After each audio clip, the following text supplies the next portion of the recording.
तो साथियों, निश्चित रूप से आज पहली बार यानी थोड़ी देर लगे लेकिन काफ़ी जो कोर्ट केस की तैयारी है यानी TRE-1 की सप्लीमेंट्री रिजल्ट को लेकर जो पिटिशन फाइल होना है उसी की तैयारी में हम लोग लगे हैं।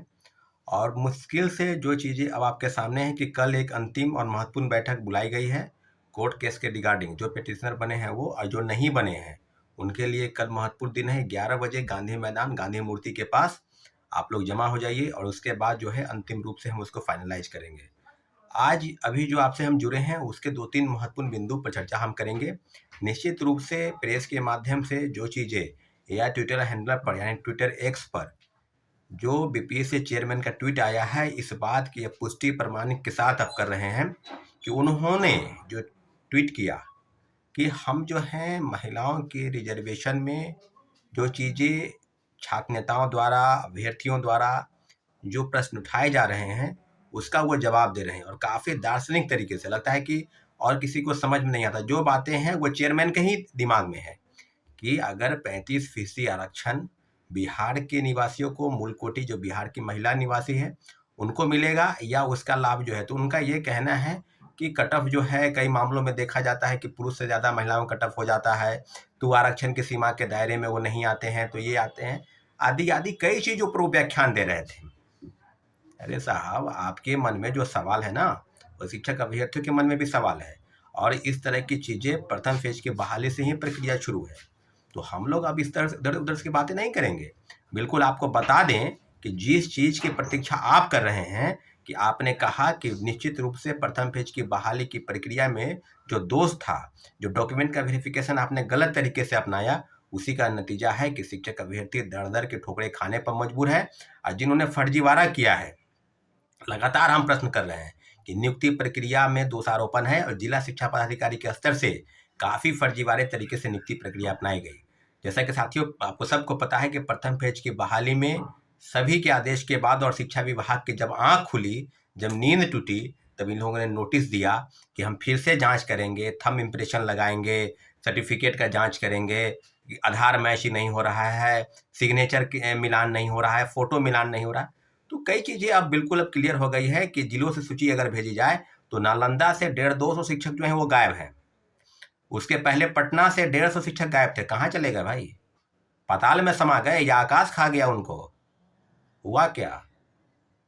शिक्षक अभ्यर्थी के मन में जो सवाल है उसी सवाल का जवाब आपको देना है। और सारे चीज़ों पर 1 to 5 से लेकर और 8, 9 और 10th 11 यानी 1 to 5 से लेकर 11, 12 तक, प्राथमिक से लेकर उच्चतर माध्यमिक तक जितनी भी व्यवस्था जो शिक्षक बहाली में हुई, सभी में व्यापक तौर पर फर्जीवाड़ा हुआ। इसकी पुष्टि बीपीएससी और शिक्षा विभाग के जितने भी पत्र जारी हो रहे हैं इस बात को प्रमाणित करते हैं कि बिहार में बड़े पैमाने पर घोटाला हुआ।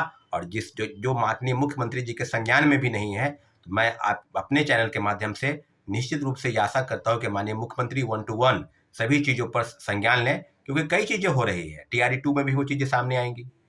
सप्लीमेंट्री रिजल्ट अभी भी होनी चाहिए जारी, लेकिन TRE-1 में मात्र 93,000 लोगों को ही आपने नियुक्त कराया, उसमें से भी 28,800 नियोजित शिक्षक हैं।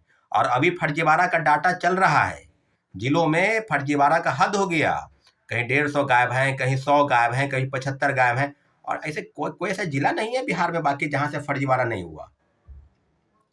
तो कहने की क्या जरूरत है? TRE-2 की बात होगी, सप्लीमेंट्री रिजल्ट के लिए उन्होंने ट्वीट कर दिया है कि 14,700 रिजल्ट देंगे, उसकी भी तैयारी चल रही है। वो कब आएगा रिजल्ट, उसकी भी ये पुष्टि। अगर वो रिजल्ट 14,700 नहीं आया तो उसके बाद भी पूरक परिणाम के लिए घमासान छिड़ेगा। ये सबको पता है कि भाषा की अर्हता के लिए जो चीज़ें शिक्षक अभ्यर्थियों के मन में थी कि रिजल्ट के प्रकाशन के एक दिन पहले आपने ट्वीट किया कि भाषा की अर्हता समाप्त कर दी जाती है, 1 to 5 में रहेगा, बाद बाकी 6 to 8, 9, 10 तो 11, 12 में खत्म कर दी गई है। ये कौन सा तुगलकी फरमान है भाई? खेल के बीच से नियम बदले गए।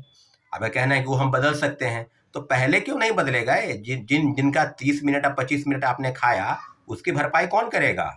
अगर कोई व्यक्ति भाषा को लेकर, और भाषा को लेकर क्यों बदला गया? क्योंकि उर्दू की जगह पर हिंदी और अंग्रेजी की जगह पर उर्दू के प्रश्न पत्र दिए गए, तो अपना पाप ढकने के लिए आपने भाषा की अर्हता को समाप्त किया।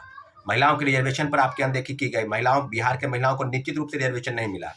डोमिसाइल नीति पर सरकार की जो प्रतिक्रिया आई, सरकार की तरफ से जो आदेश आया, उसके चलते बिहार के हजारों मेरिट वाले जो छात्र हैं, शिक्षक अभ्यर्थी, वो बाहर हो गए, दर दर के ठोकरे खाने पर मजबूर है, धरना प्रदर्शन कर रहे हैं। हम लोग फिर तीन दिन दिवसीय गर्दनीबाग धरना स्थल पर बैठे।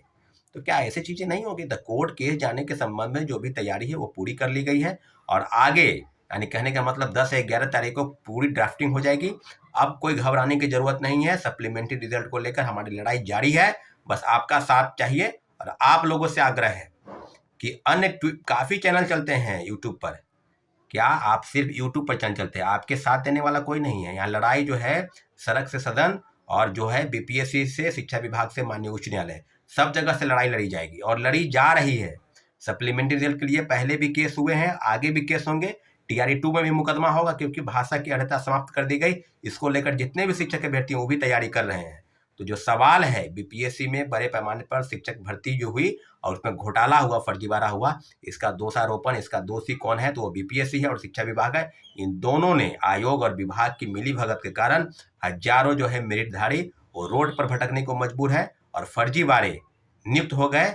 उसको आप चोर कह लीजिए, डकैत कह लीजिए, जो मन में आया कह लीजिए। इन लोगों की वजह से ही बिहार में बड़े पैमाने पर फर्जीवाड़ा हुआ और मुझे लगता है कि इस तरह की चीज़ों पर निश्चित रूप से बिहार सरकार को संज्ञान लेना चाहिए।